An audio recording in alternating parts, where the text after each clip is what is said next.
আপনারা প্রশ্ন করছেন মাজার ভাঙ্গা জায়েজ আছে কিনা? কেন মাজার ভাঙবেন? মাজার তো জিয়ারতের জায়গা। ওলিয়া উলিয়াদেরকে যেখানে কবর দেওয়া হয় এখানে জিয়ারত করলে সোয়াব হয়, তিনি ভাঙবেন কেন?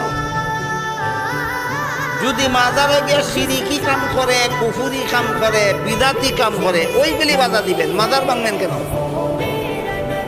মাজারের নামে মান্নত করলে বাধা দিবেন, মাজারও গিয়ে সেজদা দিলে বাধা দিবেন, মাজারে গিয়ে চক্কর দিলে বাধা দিবেন। এগুলি বিদাত, কুফুরি, শিরিকি।